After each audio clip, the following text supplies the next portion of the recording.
Assalamu alaikum wa rahmatullah. Assalamu alaikum warahmatullahi wabarakatuh. Alhamdulillah, how you doing? Alhamdulillah, doing well. Good. Let me get this host set up. So,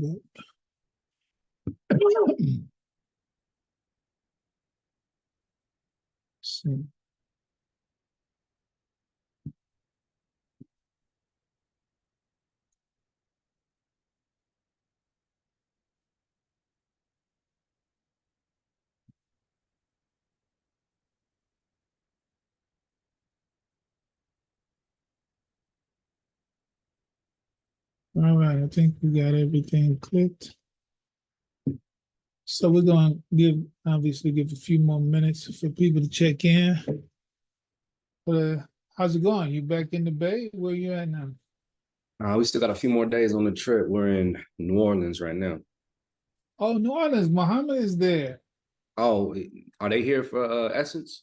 Yeah. They got a booth up in there, wherever that is. All right, cool. We here out here for that too. We didn't get a chance to see all the booths yesterday, so I'll make sure that we send them a message and we come by and we see them today, inshallah. Fantastic. Yeah, they were on stage yesterday having a minute to do some promotion. Oh, that's good. Okay. Yeah, that's where we are though. We got here. What's today? Today's Saturday. Saturday. Yeah. So we got here Thursday afternoon.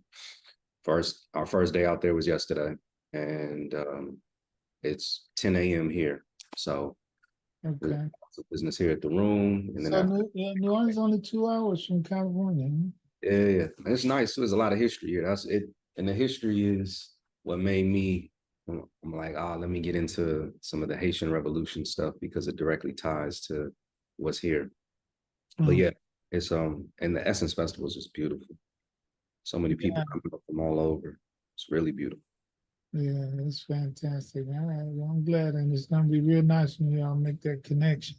Yeah, we'll do that today, inshallah. We'll take pictures and text some stuff over so you know that it happened. All right. Let me see what's happening because my screen's got everything else covered up. Um,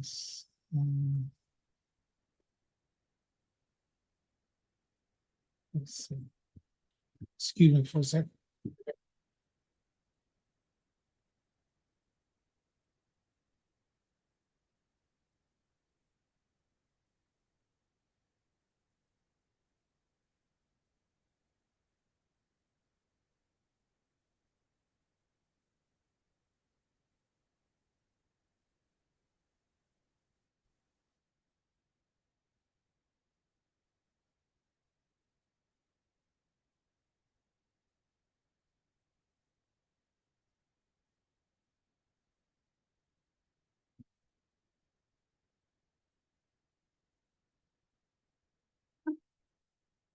All right, so I'm gonna stop this share right now. Mainly put that up for the thumbnail, and we're gonna go ahead and get started. I know you're on time, and I'm on time. Assalamu alaikum, Nisa. Since I see you, I want to recognize you. At this time, I'm going to Tyson, go ahead and turn it over to you to get it started. We know, and those who join us know how it goes, inshallah. It's your stage right now, young man. Alhamdulillah. Alhamdulillah. I appreciate that. So today, inspired by where I currently am with my family. So my wife, my daughter, and I, 2-year-old daughter, we're in New Orleans, and we're here for the Essence Festival, which is, I did some research on it a little while ago. It's one of the largest festivals that takes place in the United States. It's especially the largest Black festival in the United States. So that was true, like right before the pandemic. And it's amazing, like what you're able to see here. So many people come from all over the country. People come from outside of the country as well. It's a beautiful, organized, really peaceful thing. The first time that my wife and I came was, I think it was 2018 or it was 2019. And And we had a fantastic time. I was selling my first book, Black Boy Poems, at the time here. And just met a lot of people, saw a lot of folks from the Bay Area, a lot of folks from Oakland, just all over the Bay. It was beautiful. And that spirit of camaraderie, connectedness, when you come here and you're a part of it, you know that you're immersed in a thoroughly Black experience. And I mean, just see it. And so much of it is driven by our sisters, you know what I'm saying? Like it it's something that Black women from all over come to, and they're the largest demographic that's here. And so you get that family community vibe as well, or feel, because of it. So because we're here in New Orleans, in essence, I wanted to grab something from the book, Carry On Tradition, that ties into this history of New Orleans and Louisiana. And so, of course, that's the Haitian Revolution. And in the book, it's one of my favorite sections in the book. I'm gonna go ahead and start my share so I can pull that up so we can look at it. All right. So this is one of my favorite sections in the text. Where we would have been going in order, and this is something that we'll come back to. For those who were on the call last week, we did Queen Nzinga, and we talked about her story and the fight that she engaged in against the Portuguese for more than 3 decades.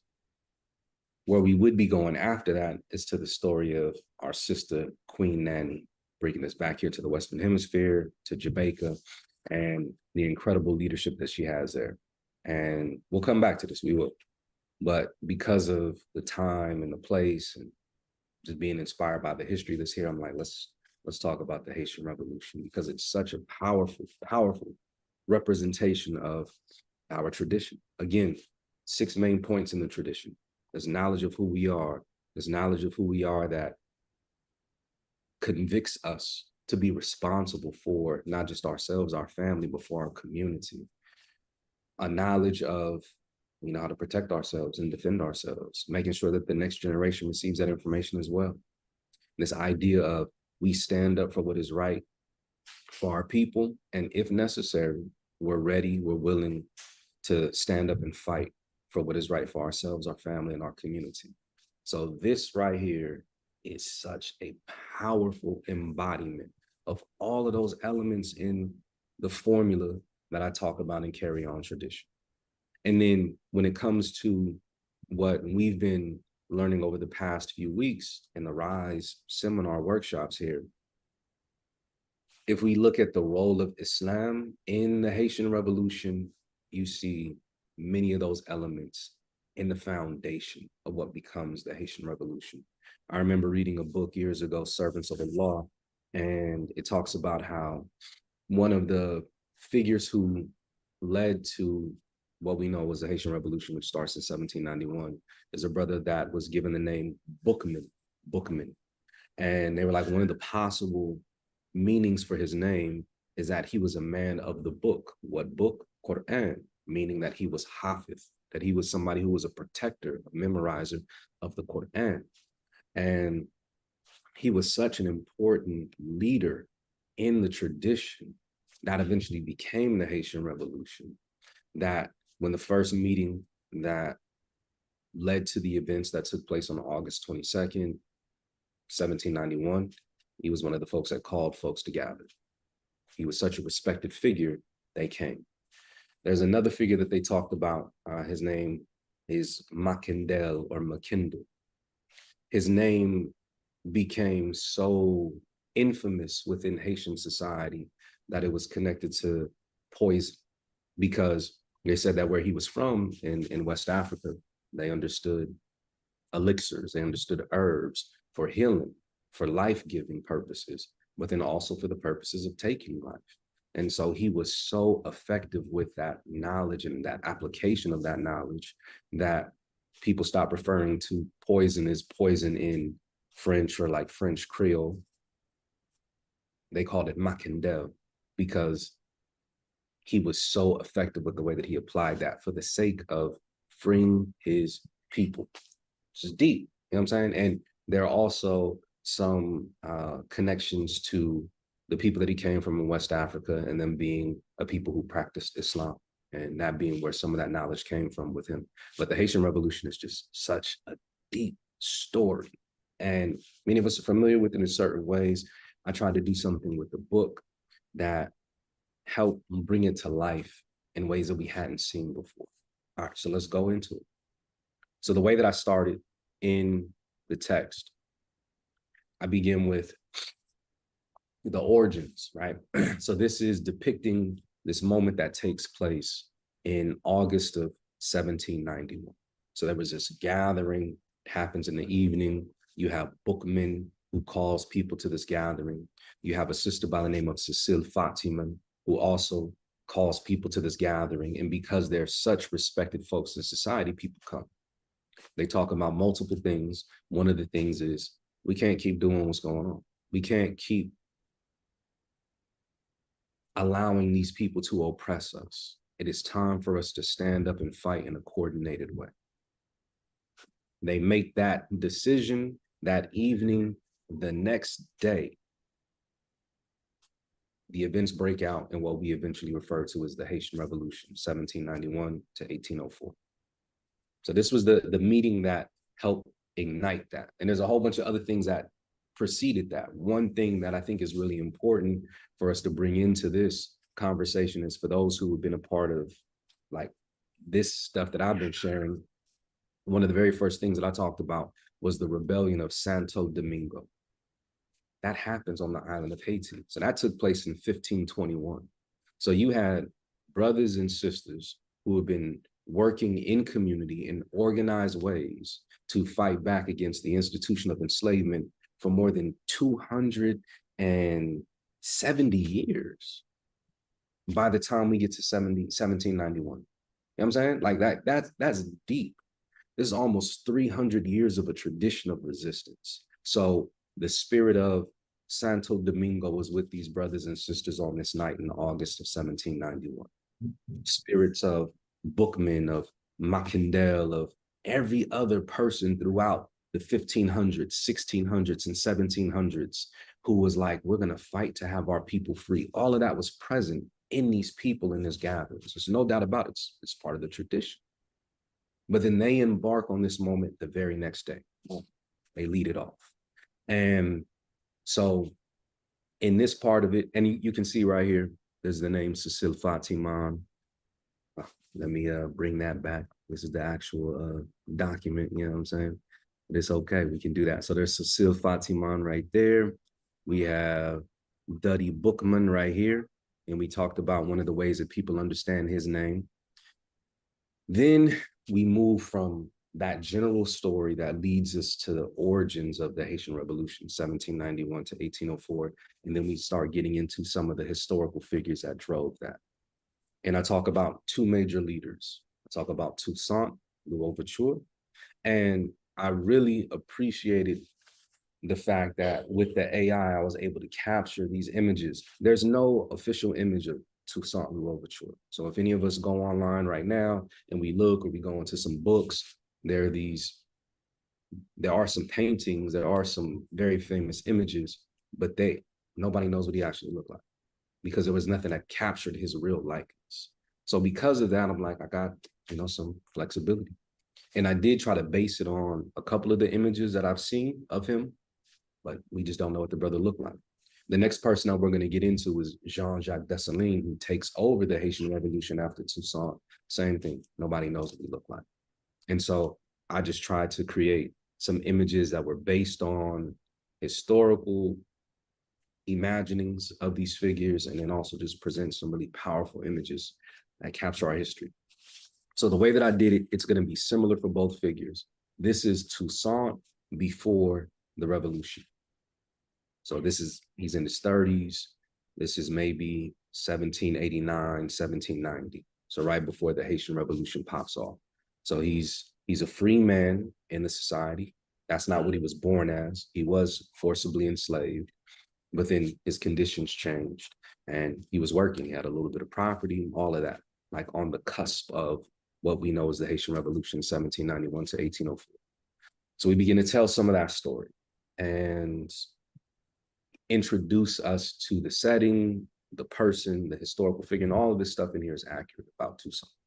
Then we transition here. This is Toussaint in the first years of the revolution. So he joins. You know, he could have made the decision not to, but he joins. And when he joins, his skills, his knowledge, his leadership, his charisma begins to be on display. And he becomes somebody who is a respected leader within the Haitian Revolution in a very short period of time. So then we start talking about General Toussaint and what he did in his leadership role, the impact that he had, the way that he was able to plan and strategize, the way that he was able to win conflicts on behalf of the Haitian rebels who were fighting against the French, and then later on the British and the Spanish, like all these different things that they did because their goal was freedom by any means necessary. So we get into the story of General Toussaint. Then after that, because of the success in his leadership and the success of these brothers and sisters who were dedicated to the goal of dismantling the system of enslavement in Haiti, so freeing themselves and in creating a free and an independent place, he not only is a political, a military leader, the general, he becomes a political leader. He drafts what becomes the first constitution of Haiti. And in that, slavery completely abolished. And for those of you who were present when we talked about the brother Gaspar Yanga, who was in Mexico, he fights with his people for multiple decades against the Spanish, negotiates a treaty. He's the first liberator of colonized land by Western Europeans in the colonial era. He is. In the negotiated treaty, his people are free, their descendants are free. So he wins freedom for his people. With the Haitian Revolution, the first time that slavery is completely abolished in an entire territory that was taken by Western Europeans happens here. And this is something that I really, really focus on in the work that I do with schools, because I work with all different types of schools, right? I work with local schools, I work with their school districts, I work with their teachers, we work with them in redesigning their curriculum. And what gets taught to students is the English Revolution, which takes place in the 1600s. So they get taught about that. They get taught about the French Revolution, which happens in the 1700s, and they get taught about the quote unquote American Revolution, which we know happens in the 1700s as well. We just passed July 4th, right? All of these are revolutions. They're given the name of a revolution. They were led by white folks. At the end of those revolutions, those white folks were still enslaving Black people. In the United States, slavery still exists to this very moment. The 13th Amendment, except as a punishment for a crime. The Haitian Revolution takes place within that same time frame. At the end of the Haitian Revolution, slavery is completely abolished, not except as a punishment for a crime, no caveat, no anything, done away with. Why? Because of Black people. For real, because of us. Because we understood the brutality and the barbarity of that system and why it could not exist anywhere. Not as an exception, no, do away with it completely. And that was one of the goals of the Haitian Revolution from the beginning.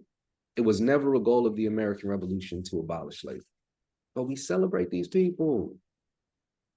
And our children, if our children have to go to these schools, our children are being brainwashed and propagandized. Oh, this was an amazing thing that happened. Freedom, justice, equality, liberty, the Constitution. What? No. And same thing with the merits of the English Revolution, a glorious revolution. That's what they refer to it as, because supposedly it was the first time in Western countries where a monarchy gave up some of its power voluntarily to participate more in a democratic process. Okay, y'all did that, but you still enslaving Black people and still stealing land from Native and Indigenous folk all throughout every part of every hemisphere on this planet. type of revolution we talking about? So it's a revolution of fake ideals. Where's the practice? Where does it become real? You know what I'm saying? And so when we talk about political Toussaint, or the politician Toussaint, and the other brothers and sisters who are working with him, they had sincere goals. We want this to be stopped. We want all people to be free. And it's not going to be an ideological or philosophical conversation. It's going to be a real application of that concept. And they did that. So a land that was fueled completely by the theft of land from Native and indigenous people and the forced enslavement of Black folks, when Black people took control, they said, never again. And then just say it, they built systems that represented that practice. And this is just a piece of the political genius of Toussaint. But of course, they still want to talk about George Washington and Thomas Jefferson and other folks like that. They don't put respect on the brothers in it. And the brother actually did what these other people were not brave enough to do.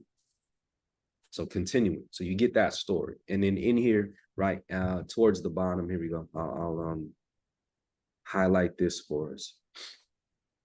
So these are excerpts from, I'll zoom in more too, just to make that bigger for us. These are excerpts from Toussaint's Constitution in 1801, right? So if anybody thought I was just making it up, here it is for you. Article 3 in Toussaint's Constitution. There can be no slaves on this territory. Servitude has been forever abolished. All men are born, live, and die there free in French. He didn't write this in English. He wrote this in French. This is what it speaks to. All men can work at all forms of employment, whatever their color. Article 5, no other distinctions exist than those of virtues and talents, nor any other superiority than that granted by the law in the exercise of a public charge. The law is the same for all, whether it punishes or protects. What's interesting, especially about Article 4, the beginning of Article 5, no other distinction exists than those of virtues and talents. That's very similar to a concept in Quran, which is talking about, like, when we enter Islam, the only thing that can make one better than another is in their practice of Islam, but in the eyes of Allah and how Allah sees them. All the same. You know what I'm saying? So there's no reason for us to be, I'm better than you, you're better than me, for whatever subjective reasoning we might have. Our practice of Islam, which there's an external aspect to it, but then there's an internal aspect to it. Who really understands who's practicing that? Allah. And Allah is the one who's going to be able to determine who has distinguished themselves differently. But that concept is similar to what you see in the beginning of that article. And then we finish out the story of Toussaint here, because Toussaint didn't live to see the end of the Haitian Revolution. So he ended up being captured and imprisoned in France. So in this image right here, this is me trying to depict the last days of Toussaint. And I've talked a little bit about these legacy images, how I want the person looking at us to convict us. We got to carry this forward. I did my part. For me, my family, for my community, for my people, it's now your time to carry it forward. And Toussaint, not a perfect figure. Nobody on here that we talk about is a perfect figure, so we're not romanticizing that. But we do focus on the historical reality of the legacy that this man contributed to with other Haitians who were extremely important in the Haitian Revolution saga. It's mind-blowing what they were able to accomplish together and what they did to establish the first free country in the Western Hemisphere in the age of colonialism and imperialism. It was Black people who did that. It's deep. And he played a pivotal role in making that happen. So then, Toussaint doesn't make it to the end, and I'll start to move a little bit quicker to pass it over to Imam Fahim. We get to our brother, Jean-Jacques Dessalines. So just like the first image of Toussaint, this is me trying to depict Dessalines before the start of the Haitian Revolution. Also like Toussaint, Dessalines was raised up as a forcibly enslaved person. But then prior to the start of the Haitian Revolution, he becomes free. his condition changes, but he still joins and he fights on behalf of his people. So this is the early story of Dessalines. All right. Then we get into Dessalines joining the Haitian Revolution. This story right here was so deep to me, and it was new to me in my research because I hadn't really studied the early years of Dessalines and the Haitian Revolution. So when he joins, this is why I created this image. So we have Dessalines, and we have a sister right here. The sister, I'm gonna bring attention to her name.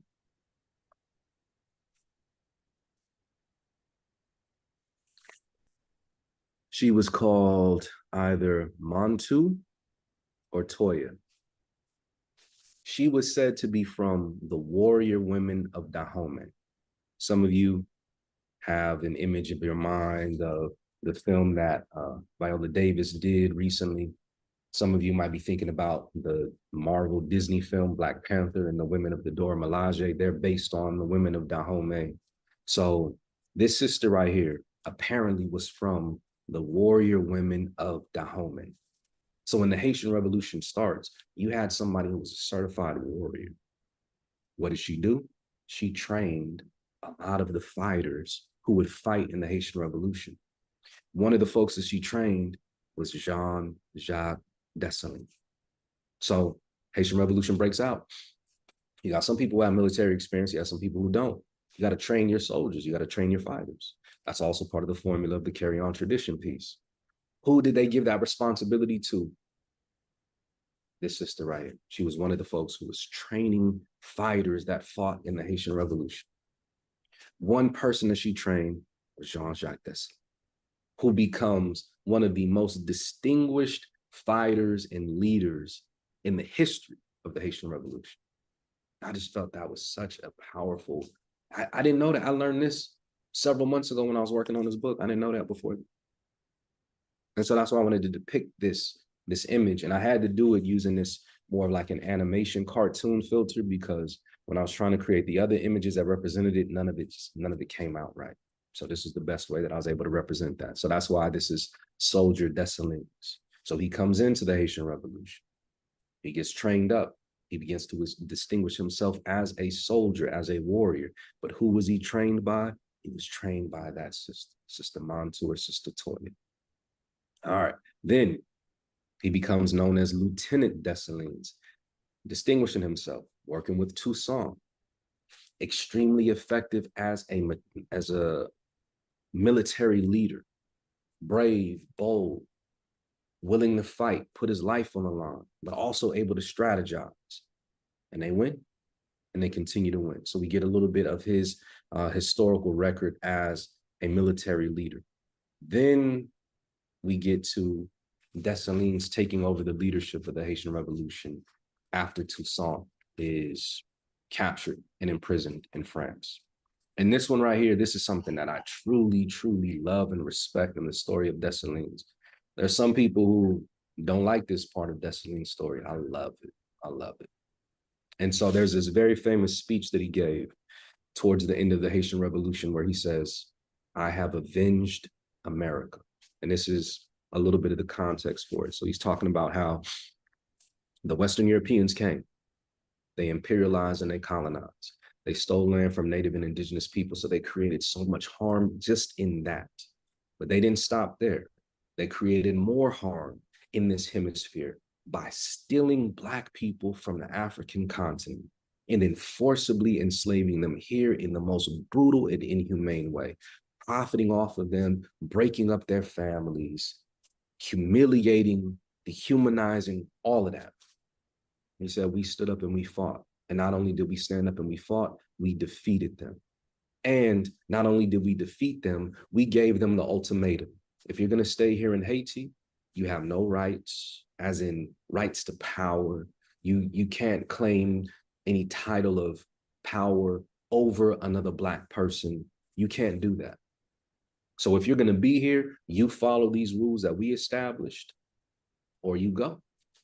And if you don't go, we will cut you down. Some people thought he was playing. They thought that, oh, no, y'all not going to do that. you're going to allow us to be here and we can still kind of work our old program. So no, he cut a lot of people down as a result of that. And in the aftermath of that, he said, I have avenged America. The harm that you brought here has been avenged. The justice has been brought to that. And then lastly, we finish out with his constitution, which becomes the very first constitution of liberated Haiti. And then he transitions from that into becoming the first emperor of Haiti. Shortly after that, he's assassinated, which is also part of his story and his legacy. But this is such a powerful, powerful story of our brothers and sisters and their ability to work in unison to accomplish a goal, and the goal of freeing their people and doing what none of these Western countries have ever been able to do. And I just think it's so inspirational for us to be connected to this history, to know it, and then, of course, to carry it on. And I wanted to share that because this history directly influences where I'm at right now. I'm in New Orleans. New Orleans wouldn't be what it was if it wasn't for the Haitian Revolution. And so, yeah, that's what I wanted to share this morning. I appreciate the time. Imam Fahim, I hope that set a good foundation for what you're going to be bringing. And so I'm going to pass it on to you. Absolutely. Alhamdulillah, Allahu Akbar, Takbir for everyone. It's just amazing how, with all this gray hair, and I know there's many other gray hairs out there listening and coming to listen in the future. It's like, if you don't know, you don't know. If you don't know, you don't know. But to come to know and to recognize the richness that we are a part of, and to be in the spirit that we are in, which continues to be a revolutionary spirit, that's a blessing. That's to really, really feel yourself joined, limb, branch, trunk, and root to the best history that a people can share. So, alhamdulillah, thank you for preserving it, and may Allah preserve you and bless you to continue to what we could call the end of your task in researching and memorializing and capsulizing this great history. Thank you. Honored to have you always. I'm going to give you a pass, just if you need it, because I know that you're in a different time zone and you're on an itinerary. So if you guys step out, mashallah, it's all good. But just want you to know that don't hang yourself up based on what you got to do. All right, alhamdulillah. So this is wonderful. So we continue. Bismillah. What I'm going to do is I'm going to play a clip at the beginning of this. Let me end this one here. I'm going to play a clip at the beginning of this that, and let me just one step at a time, get this locked in for the purpose of our beginning. And I'm going to play this clip at the beginning because of the possible copyright issues that may come up. But though we're not live, this is Zoom right now. So no worry about getting cut off midair. But we'll have to edit it out. It will likely be edited out before we do publish it. And let me say, while I say that the Amatala, to give proper representation to it, my daughter-in-law, she has uploaded all of the previous segments to the meshedworthing.org website.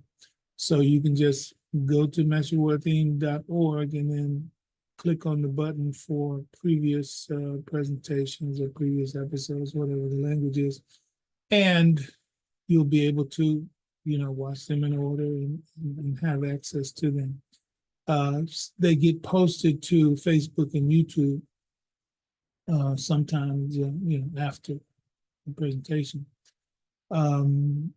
So for that reason, I want you to have this piece here, or see or be exposed to this piece from the movie V from for Vendetta, because it's a critical uh, cornerstone for it.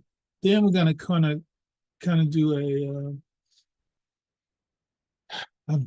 retrospective recap, kind of go back and start over. But to be able to know that I have given this to you, or you've been exposed to it, it can be present in your mind as a background for what we continue to address. And as we're continuing to address, we're at that point where we're still speaking of the role of W.D. Farad and the Honorable Elijah Muhammad. May Allah forgive me sins, shortcomings, and grant in paradise. The role of the Honorable Elijah Muhammad in shaping Imam W.D. Muhammad. We haven't really gotten into, I mean, we're living out the Imam's work through these conversations, but we really haven't got to the thing that Imam Muhammad actually brought to the table. We're talking about the shaping forces, the flow and the pressure, or what have you, that continues to flow from the history that Farad connected us with, and that the Honorable Elijah Muhammad moved forward, and then it impacted Imam W.D. Muhammad, and then we are now how can you say that, the outer edge, or the contemporary edge of the work of Imam W.D. Muhammad, even though it uh, uh, during his lifetime was a 33-year mission.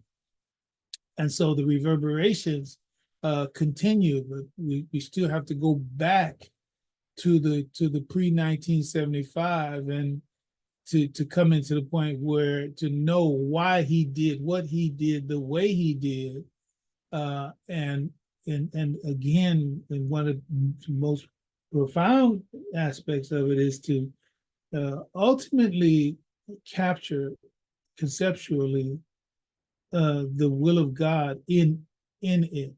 I mean, just really literally. But when I say the will of Allah, I'm talking about the Sunnah of Allah and nature. We've already touched on it a little bit when we talked about redemption by nature and redemption by design. We already talked. We spoke in part about it, but the real fruit of that whole process is yet to be laid out in this presentation, not today, but in this whole series, because understanding that, and I think we're going to touch on a very important ethical part of it today, which is critical, inshallah, because that becomes overcoming this particular thing that we hope to speak to today. It becomes an obstacle for people who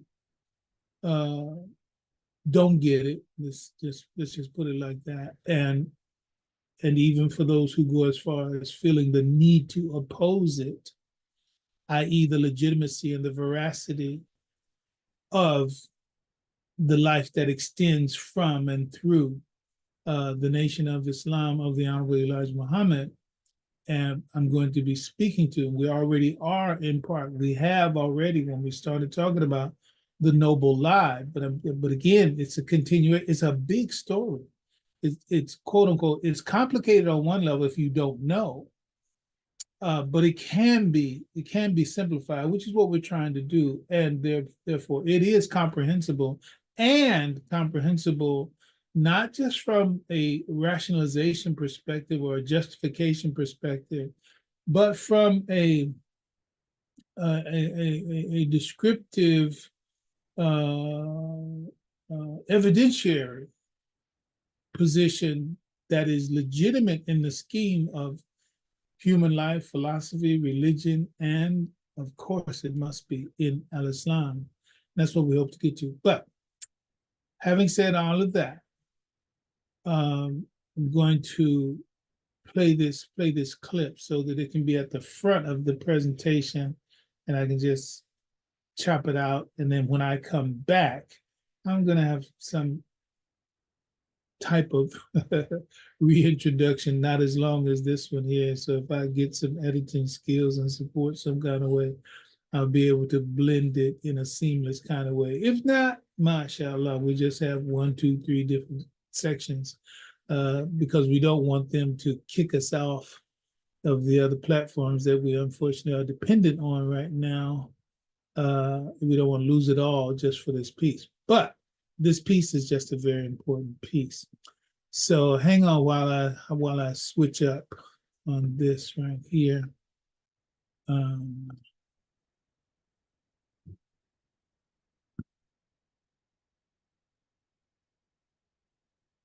um,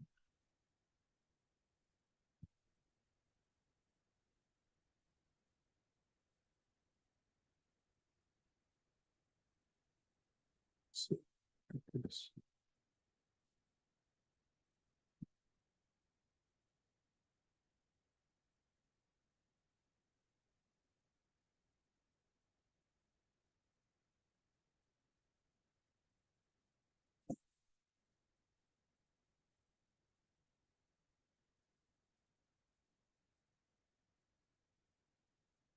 now, just as a setup, this is after Evie Hammond, which is Natalie Portman's character. This is after she's been in prison and gone through a transformation. And there's a story that weaves through it all.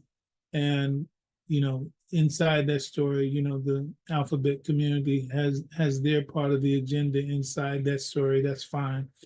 The thing that we want to understand is the process that was involved in changing her from one person who was under, let's call it the consensus trance or trapped by the matrix of the world that she was in, but then she had been put through a circumstance and a situation that was designed to transform her and give her that freedom that she hoped for but didn't know how to go about getting it. And the methodology that who the character, his name, which called protagonist, the hero of the story, V for Vendetta, he had articulated, structured, manipulated the situation so as to bring about that change in her. So this is at the end of that. This is at the end of that process. And so let's try again here to show this.